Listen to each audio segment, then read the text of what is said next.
Bien, entonces vamos a comenzar con álgebra de funciones. ¿Ya? Entonces ese es el tema de hoy. Entonces básicamente las operaciones con funciones. ¿Ya? Entonces, bueno, dentro de lo que es el álgebra de funciones, ¿ya? Tenemos lo siguiente. Vamos a definir dos funciones en un dominio con igual dominio sea lambda en R. Un escalar, o sea, una constante. Vamos a definir las operaciones. Multiplicación de una constante por una función, la constante por la función, suma de funciones, multiplicación de funciones y división de funciones siempre que el denominador sea distinto de cero. ¿Ya?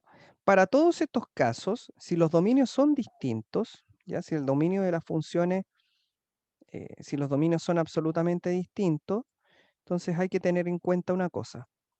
Las operaciones se definen con la intersección de ambos dominios. ¿Ya? Eso es importante.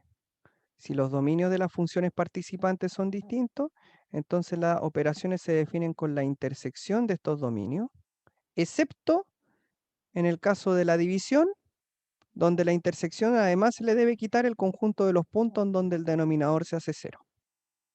¿Ya? Eso lo vamos a ver ahí con un par de ejemplos para poder entenderlo de mejor manera.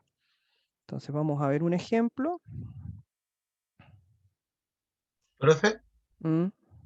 ¿cuál es el símbolo que salía arriba en la definición? ¿Qué símbolo de cuál? Ese que está, es como S, justo ese. Lambda, es una letra Gracias. griega. Es lambda, una constante. Acostúmbrense porque la van a ver harto.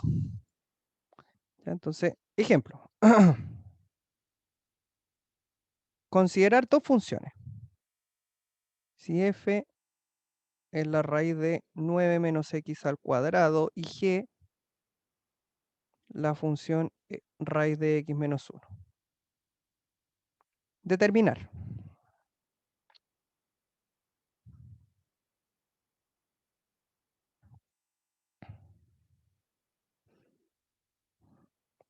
F más g, la función f más g, la función f menos g y la función f por g, con sus dominios.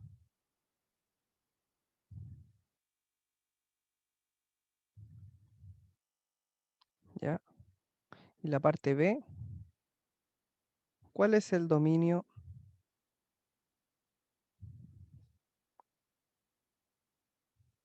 de f partido por g?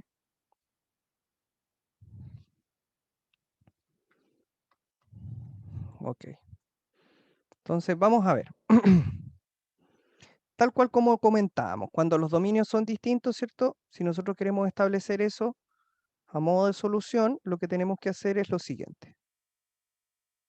Dominio de f. Bueno, el dominio de la función f son todos los x en R, en donde lo que está dentro de la raíz es mayor o igual que 0. ¿Estamos de acuerdo, cierto? Sí. Sí. Y el dominio de g es la misma historia, serían todos los x en R, en donde x menos 1 es mayor o igual que 0. Entonces, bueno, si resolvemos la primera parte, 9 menos x al cuadrado mayor o igual que 0, yo lo voy a hacer un poquito más rápido. Entonces va a tener menos x cuadrado mayor o igual que menos 9. Esto es, x cuadrado menor o igual que 9. Sacamos raíz, te queda valor absoluto de x menor o igual que 3. Y de aquí tendríamos entonces esa desigualdad.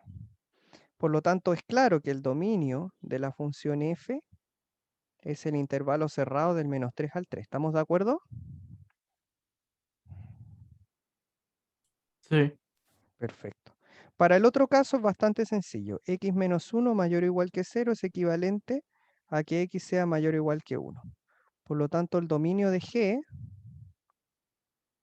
sería el intervalo cerrado del 1 al infinito. Ya. Entonces, ya tenemos los dominios de ambas funciones.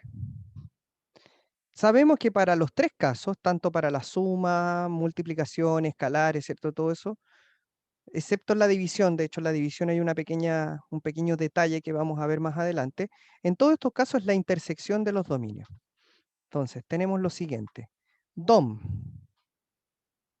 f más g va a ser la intersección de los dominios de f con el dominio de g.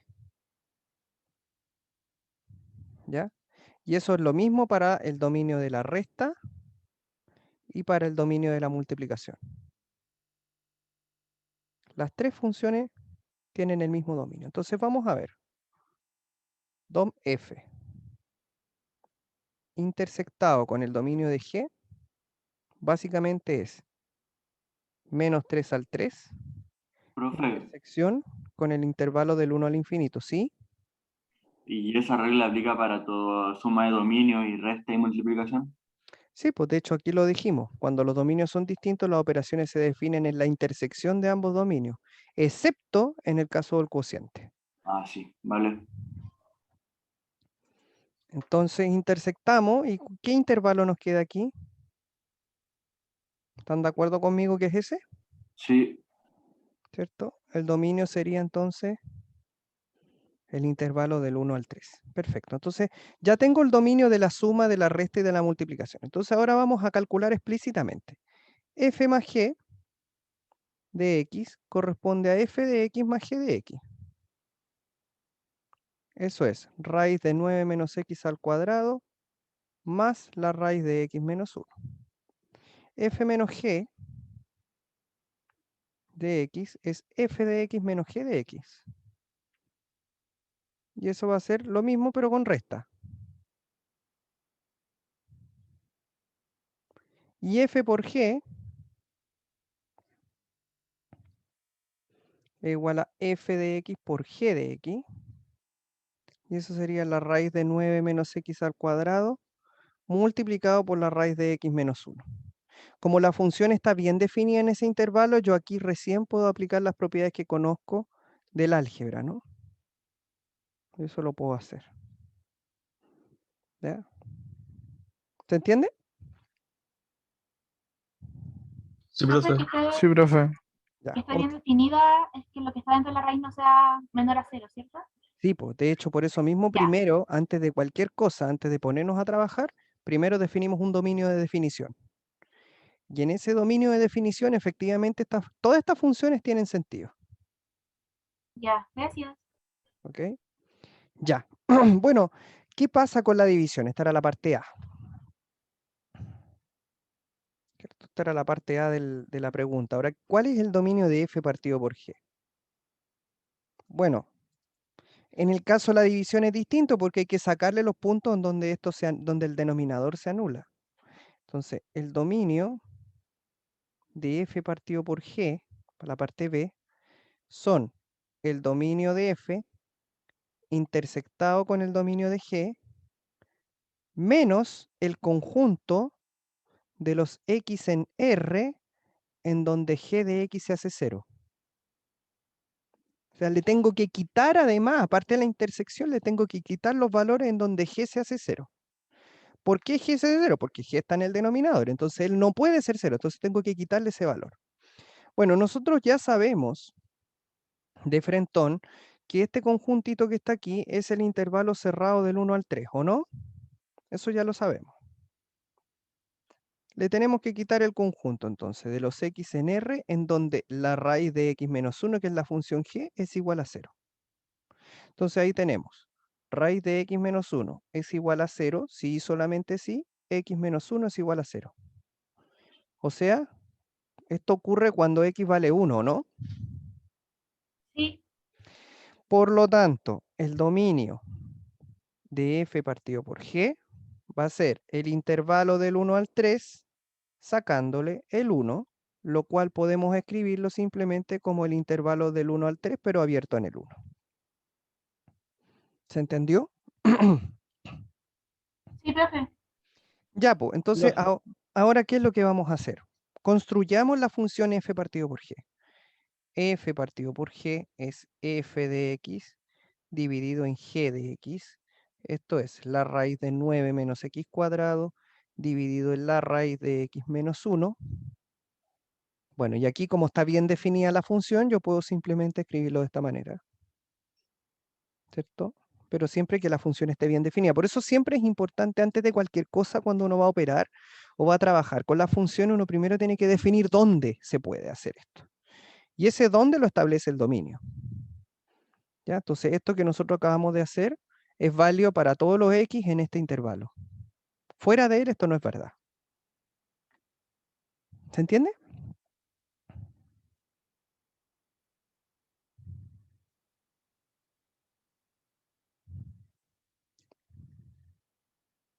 Ok.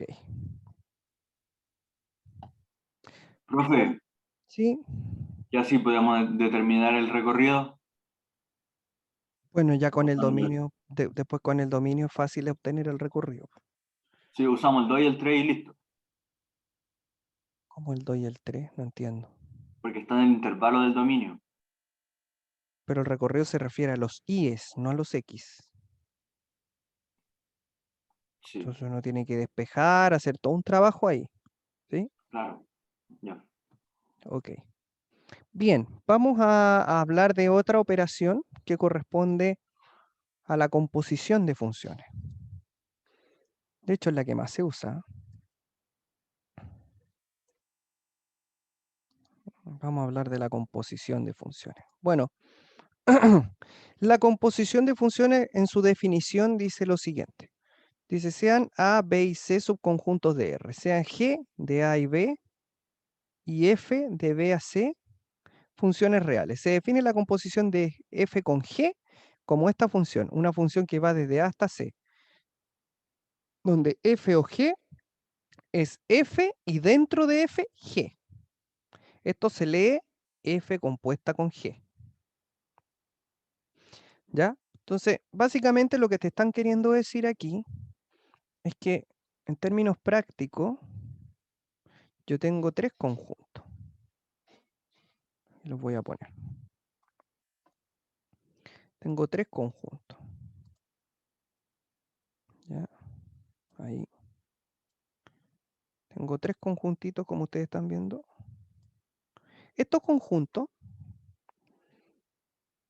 hay un conjunto que se llama A, otro conjunto que se llama B y otro conjunto que se llama C. La primera relación es G. G va de A hasta B.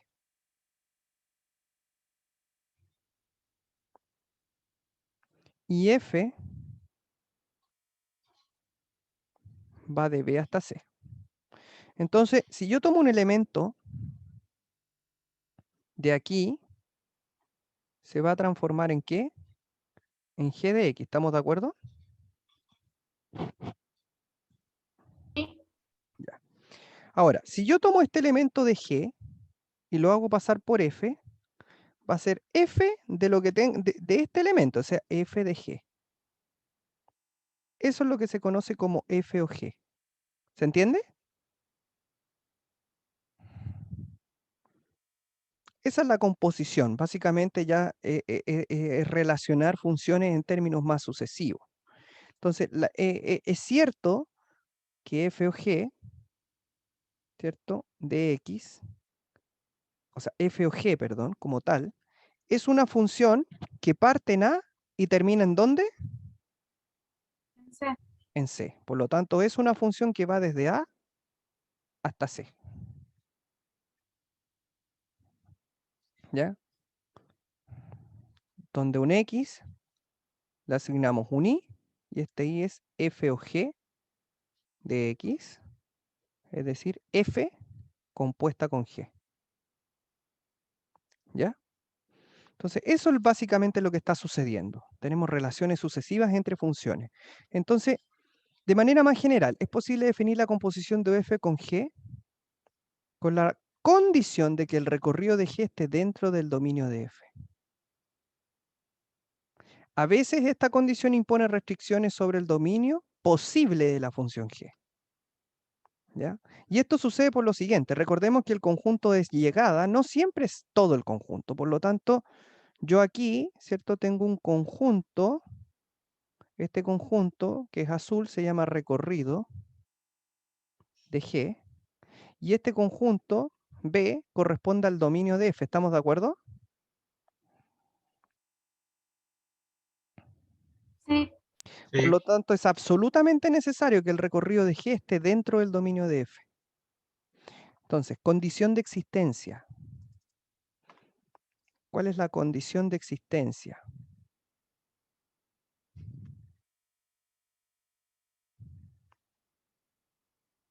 Condición de existencia de F o G. Que el recorrido de G esté dentro o esté contenido dentro del dominio de F. Ahora, una pregunta bastante interesante es saber justamente cómo calcular el dominio de F o G. ¿Cómo se calcula el dominio de F o G? Bueno, se define de esta manera. Dominio de la composición, sin pasar por la composición, corresponde a los X en el dominio de G, tal que G de X está en el dominio de F. ¿Ya? Esta es la definición del dominio de F o G. Entonces, ahora pensemos un poco al revés, porque F o G es una cosa y G o F es otra cosa. G o F, ¿ya? Existe si el recorrido ahora de la función F está dentro del dominio de la función G. ¿Me siguen?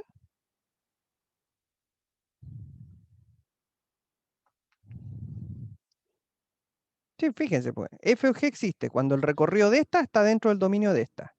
G o F existe cuando el recorrido de esta está dentro del dominio de esta. Vamos leyendo de atrás para adelante. ¿Es análogo, profe?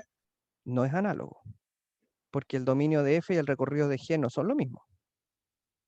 ¿Cierto? Lo importante, o sea, el proceso, el pensamiento, ¿cierto? La idea es la misma, pero no son conjuntos equivalentes, a eso quiero llegar. ¿Ya? Entonces, el dominio de G o F van a ser los X en el dominio de F, fíjense cómo va cambiando arriba, tal que F de X ahora está en el dominio de G. Eso corresponde al dominio de G o F. Si este conjunto es no vacío, entonces la composición existe. Es decir, si tenemos elementos para poder conectar. Vamos a ver un ejemplo para ver justamente cómo se trabaja. Y por supuesto se me olvidaba decirles que G o F de X corresponde a G afuera y F adentro. ¿Ya? En general, G o F no es lo mismo que F o G. La composición no es conmutativa.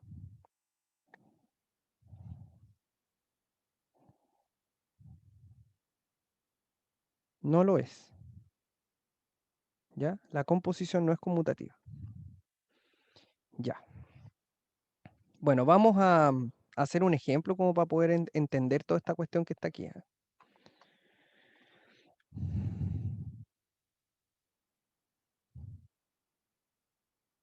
Entonces vamos a ver. Ejemplo.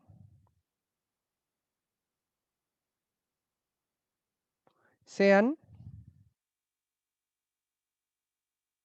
FG funciones reales de variable real con f de x igual a la raíz de x menos 1 y g de x igual a x cuadrado más 2. Determinar f o g y g o f. Ya primero hay que determinar si existen. Y luego de eso lo calculamos. Ya. Entonces, ¿cómo procedemos nosotros? Bueno, miren bien. Lo primero es determinar los dominios y recorridos. Bueno, dijimos que f o g existe si el recorrido de G está dentro del dominio de F, ¿cierto?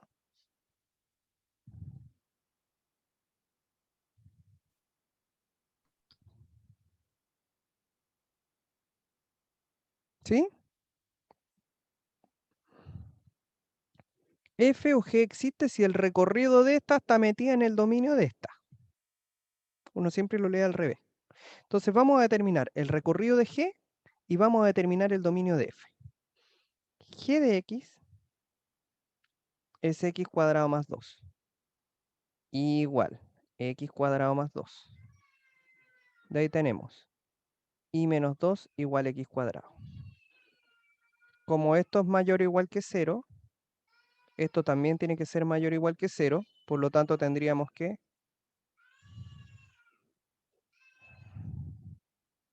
de ahí tenemos entonces Y mayor o igual que 2.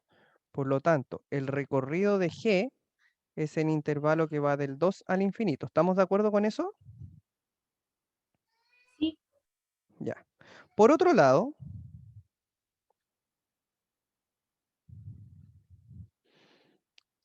F corresponde a la raíz cuadrada de X menos 1. El dominio de F son todos los X en los reales, tales que X menos 1 es mayor o igual que 0. Como X menos 1 es mayor o igual que 0, es equivalente al hecho de que X sea mayor o igual que 1. Por lo tanto, el dominio de F es el intervalo del 1 al infinito. ¿De acuerdo con eso? sí, Ya. Ahora, vamos a ver si pasa esto, pues si el recorrido de G está dentro del dominio de F. Si nosotros graficamos, yo lo voy a graficar para que se vea, porque yo lo puedo decir, pero no me lo van a creer si no se los muestro bien. Fíjense que el dominio de F lo voy a graficar con negro, cerrado del 1 para acá. Con rojo voy a graficar, voy a poner ahí, DOM F. Vamos a ver qué pasa con el recorrido de G, que lo voy a graficar con rojo. El recorrido de G va del 2 al infinito. ¿Está contenido o no? sí, Se ve, ¿cierto? Se ve claramente que este conjunto está dentro de este otro. Por lo tanto, ¿cómo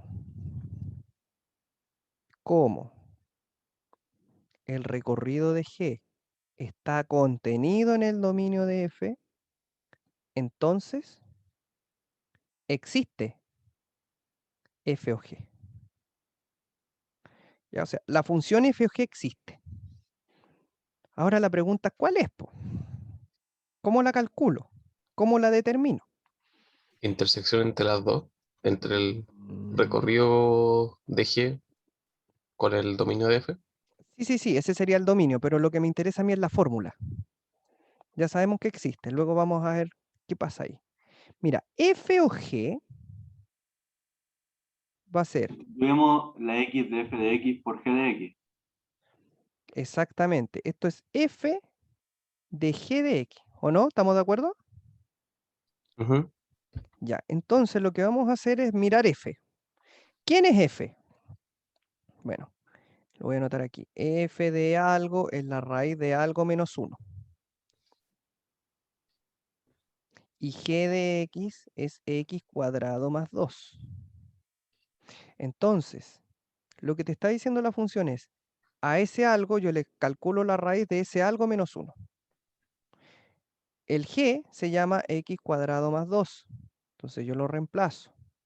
Digo, ok, esto es F de X cuadrado más 2. Perfecto. Ahora, el algo, X cuadrado más 2, ¿cierto? ¿Cierto? ¿Qué le tiene que pasar para poder componerse con F? Voy a tener que hacer eso, ¿no? sí, ¿Cierto? Reemplazo, en vez de X pongo X cuadrado más 2, ¿cierto? Y me queda eso. Ahí está.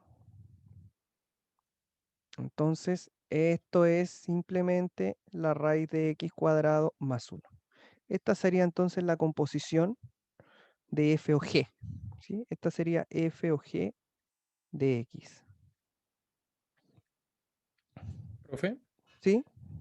¿qué pasaría si en este caso, por ejemplo, el recorrido de G, que en vez de que sea del 2 hasta el infinito, sea del -1 al infinito? No Sí. está, entonces la composición no existe. Ah, ya, debe estar todo todo el recorrido de G en F. Ya, Sí, gracias. es una condición de existencia. ¿Ya? Bien, entonces ahora vamos con G o F. Para G o F,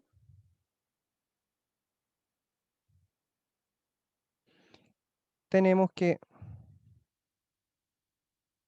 G o F existe si el recorrido de F ahora está dentro del dominio de G. ¿Ya? Entonces, justamente ahí arriba tenemos las funciones. Ya, F es la raíz de x menos 1. Sabemos que su dominio va del 1 al infinito. Aunque no es muy relevante en este caso porque me interesa el recorrido. ¿Cómo determino el recorrido? Bueno, decimos I igual raíz de x menos 1. Nosotros sabemos, a partir de lo que ya hemos hablado, que esto es siempre mayor o igual que 0, ¿cierto? Sí, Sí. Por lo tanto, el I también tiene que ser mayor o igual que 0. De ahí tenemos entonces que I es mayor o igual que 0 y entonces el recorrido de F directamente es el intervalo del 0 al infinito. No hay problema. Vamos con el dominio de G. G corresponde a x cuadrado más 2. ¿Cuál es el dominio de esta función G? Todos los reales. R, ¿cierto? Una parábola, no hay problema, no hay restricciones, no hay nada, R. Entonces, miremos bien, ¿el recorrido de F está dentro de G o no? sí, Sí. Sí, porque R es el conjunto más grande, entonces cualquier intervalo está dentro de R. Luego, el intervalo que va del 0 al infinito es un subconjunto de R, por lo tanto existe G o F. Existe G o F. Ahora, ¿cuál es la composición? G o F de X es G afuera, F adentro. F es la raíz de X menos 1. O sea, esto sería G de algo, recordemos a la G de algo es algo al cuadrado más 2. Ese algo ahora se transformó en esto. Entonces me quedaría algo al cuadrado más 2. Yo aquí puedo hacer esto sin problema, porque el cuadrado va por fuera, no va por dentro de la raíz. Por lo tanto, eso sería x menos 1 más 2. X más 1. X más 1. Entonces, pregunta del millón. Si nosotros observamos G o F, ¿ya? Y observamos F o G, ¿son iguales? no, No. no son iguales. O sea, con este ejemplo podemos visualizar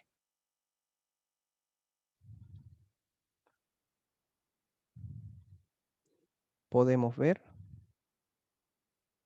que en general G o F es distinto de F o G. ¿Estamos?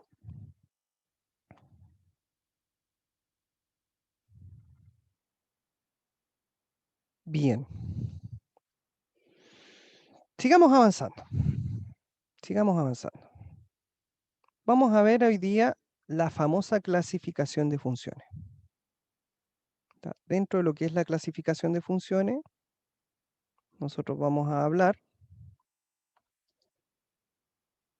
de lo que yo considero importante, ¿cierto? Que corresponden a las funciones invertibles o funciones que poseen inversa.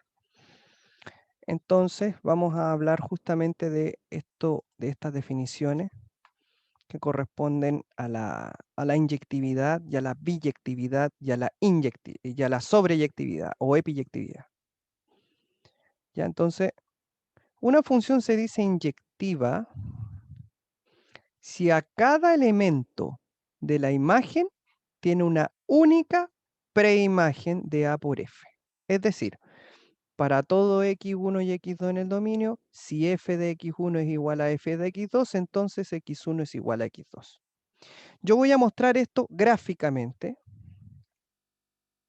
¿Ya? Esto lo voy a mostrar gráficamente. Mira, ahí me estaban preguntando si siempre va a ser distinto que f o g y g o f era...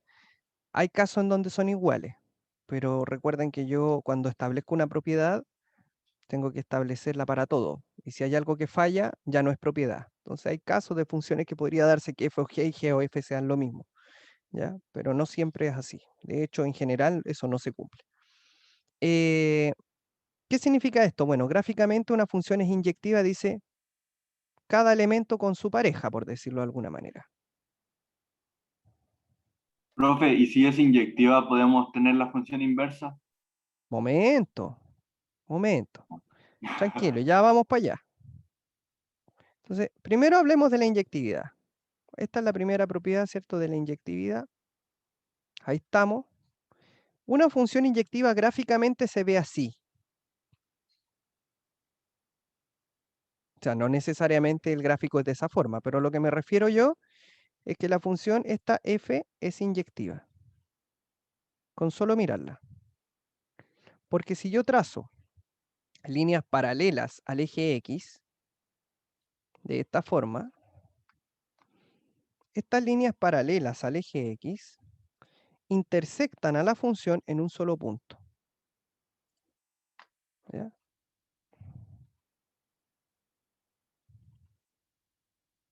Esta función es inyectiva. Sin embargo, adivinen qué función voy a poner de ejemplo, es como obvio. ¿La parábola? La O sea, la parábola, cuadrática. la función cuadrática, ¿cierto? Las parábolas en general no son inyectivas. Al cubo sí es. La al cubo sí es, la cuadrática. ¿Qué otra función no es inyectiva? Todas las impares. Todas las pares, ¿no será? Ah, o sea, sí, sí. Todas las pares, Profe, ¿sí? las del valor absoluto también no serían inyectivas, ¿cierto? Exacto, po. La valor absoluto no puede ser inyectiva por lo mismo, ¿cierto? Hay varios ejemplos, ¿ah?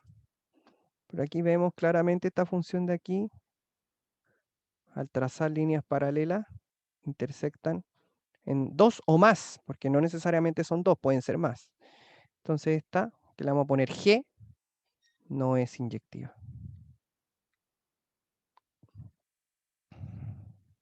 ¿Ya?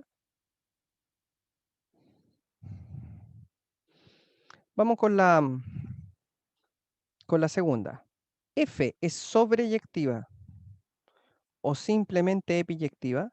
Sí, solo sí. Importante, lo voy a destacar con amarillo porque aquí la gente en general no entiende esto. El recorrido de F es exactamente igual a B.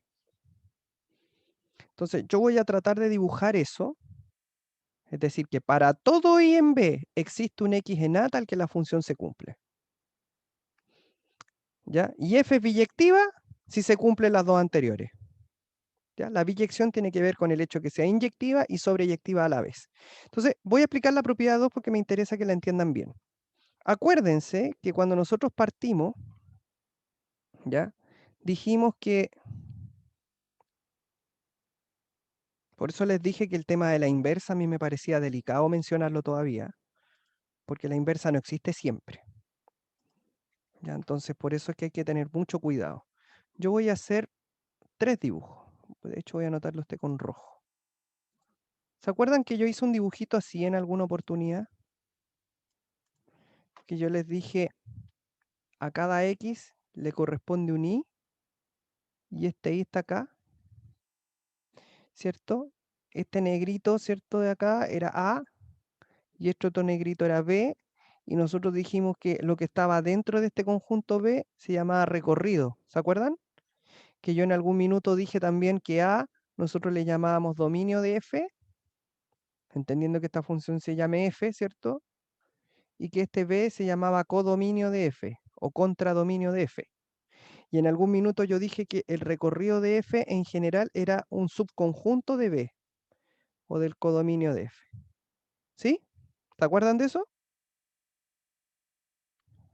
Sí, Sí, yo siempre, y se los comenté en algún minuto, les dije, no vayan a pensar que en B siempre están todos, no. El recorrido es lo que realmente tomo de este conjunto. Digamos, de la billetera, de los 5 millones que me presta el banco, yo no tomo los 5 millones, pido un préstamo de 3 millones. ¿Cierto? Me quedan 2. Entonces hay elementos que me quedan fuera. Bueno, el recorrido es como lo mismo. Entonces, ¿qué pasa aquí? En la sobreyectividad es el caso mejor, digamos, el caso del más endeudado, cuando en vez de pedir los 3 palos, pido los 5 palos del banco. O sea, si el banco me ofrece 5 millones, tomo todos los 5 millones. Por lo tanto, F sobreyectiva,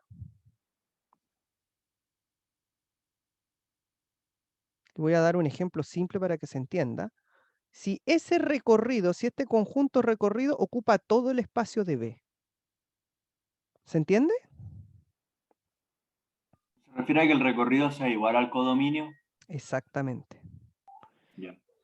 Cuando el recorrido y el codominio son iguales, entonces podemos decir que la función es sobreyectiva. También se habla de epiyectiva.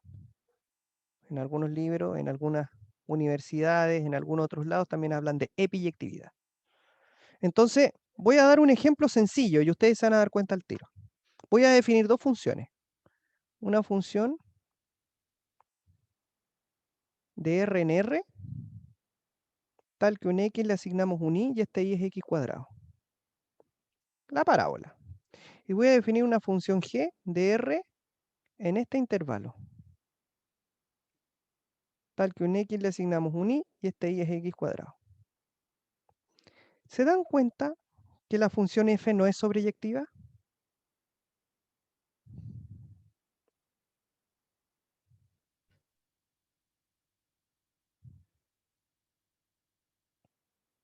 ¿Por qué no es sobreyectiva?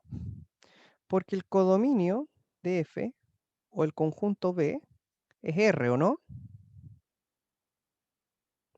Que corresponde a este conjunto que está acá. Ese. Es R.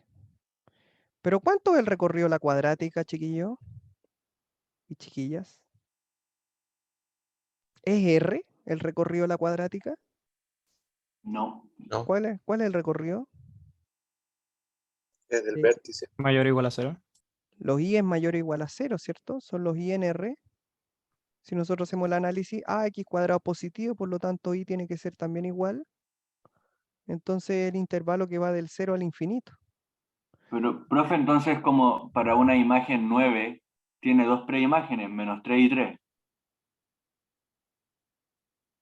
Para una imagen 9 tengo dos preimágenes, efectivamente, pero eso no habla de la sobreyectividad.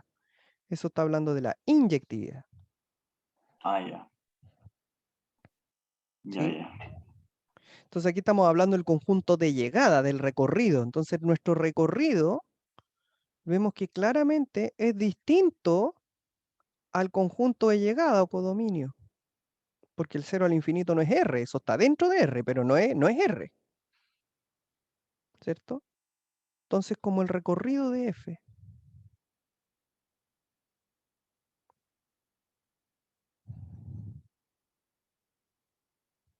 es distinto de B, que es nuestro codominio, F no es sobre.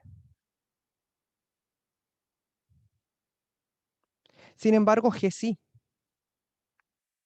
G sí lo es. G es sobreyectiva. ¿Se dan cuenta la sutileza? Es una tontera. ¿Por qué G es sobreyectiva? Porque el conjunto de llegada o codominio está bien puesto. Está bien puesto. Si ese conjunto fuera cualquier cosa que no corresponde ahí, entonces no sería sobreyectiva. ¿En qué basamos entonces que una función sea sobreyectiva? Se basa básicamente en quién es este conjunto. Si ese conjunto es el recorrido, es sobre. Si ese conjunto no es el recorrido, no es sobre. ¿Cierto? G es sobreyectiva. ¿Y por qué es sobreyectiva? Pues el recorrido de G es la misma estructura funcional, ¿cierto? Son los I en R, tal que I es mayor o igual a 0, es decir, el intervalo del 0 al infinito, o sea, igual al codominio de F, codominio de G, perdón. Entonces el recorrido de G y el codominio de G son iguales, por lo tanto sobreyectiva. ¿Se entiende la idea, no? Tiene que ver con ese conjunto. ¿Cómo está puesto ese conjunto? Si ese conjunto está bien puesto, es sobreyectiva. Si no está bien puesto, no es sobreyectiva. Profe, ¿Mm? en este caso f, ¿qué sería entonces? F no es nada. F es una función.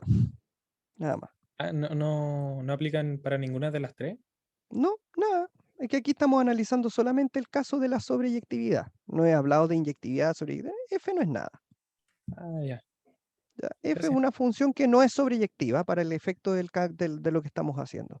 Sin embargo, G es sobreyectiva. Nada más, no estamos pendientes de otro concepto más que de ese. ¿Ok?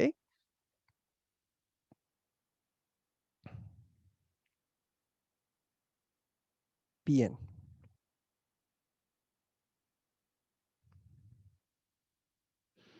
Entonces yo quiero justamente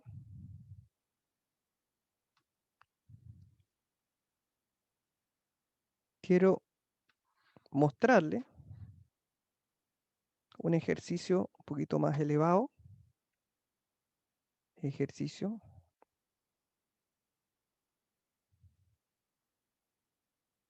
Sea F de los reales, a excepción del -3, a los reales, a excepción al 3, tal que f de x es 3x menos 1 dividido en x más 3.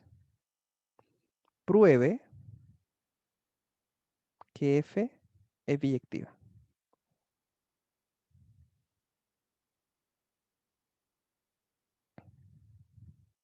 Ya, pues entonces lo primero que tenemos que hacer es demostrar que f es inyectiva. Inyectividad.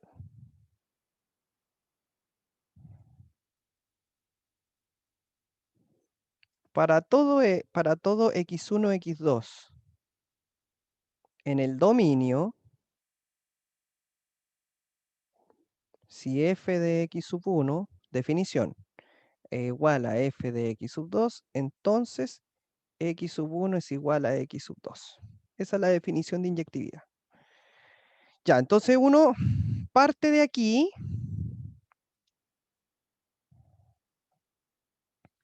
parto de acá y voy para allá. Entonces tenemos lo siguiente. F de x1 igual a f de x2 implica 3x sub 1 menos 1, x sub 1 más 3. 3x sub 2 menos 1, x sub 2 más 3. ¿Qué nos queda? Multiplicamos cruzados. 3x1 menos 1, x sub 2 más 3. 3x sub 2 menos 1, x sub 1 más 3. Ya, entonces vamos a empezar a calcular acá, nos queda 3x1, x2, 9x1, menos x2, menos 3. Al otro lado, 3x1, x2, 9x2, x sub 1 menos 3. Perfecto, cálculo algebraico, no hay ningún problema con eso. Podemos ver que estos términos se van a ir, que estos términos también se van. Vamos a juntar los x sub 1 a un lado, tenemos 9x1 y x1, entonces te queda 9x sub 1 más x1. Al otro lado tenemos 9x sub 2 más x2, nos queda 10x sub 1 igual a 10x sub 2. Entonces, simplificando, tenemos que x sub 1 es igual a x sub 2. Por lo tanto, la función es inyectiva. ¿Estamos claros? Sí, profe.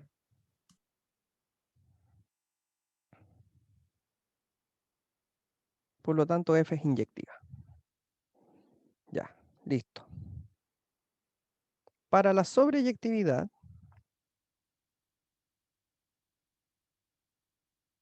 calcularemos el recorrido.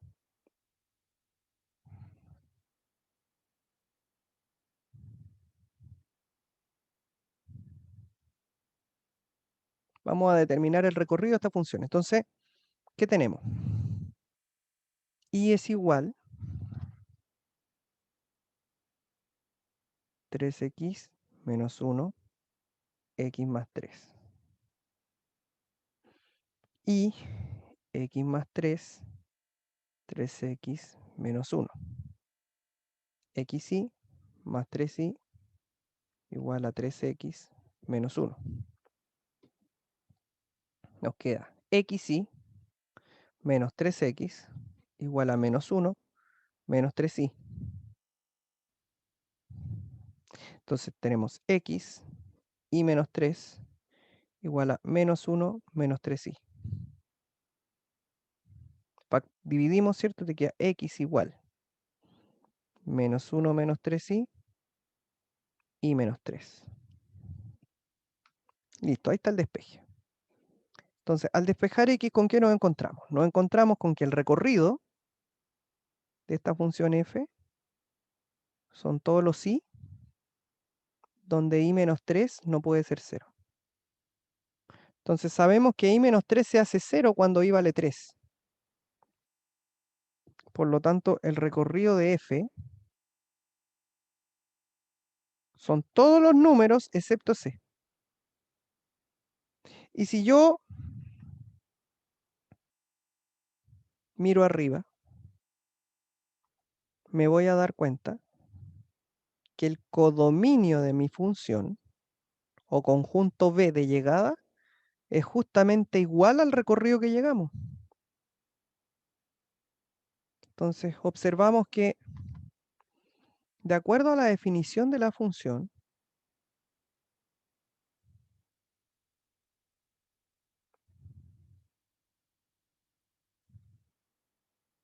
el codominio de f, o conjunto B, son los reales a excepción del 3, que es exactamente igual al recorrido de la función que nosotros obtuvimos. Por lo tanto, es sobreyectiva.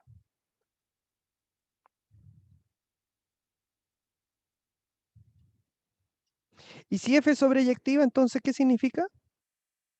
Ya sabemos que es inyectiva, ya sabemos que es sobreyectiva, por lo tanto, f representa una biyección. De 1 y 2, f es biyectiva. ¿Estamos? ¿Se entendió?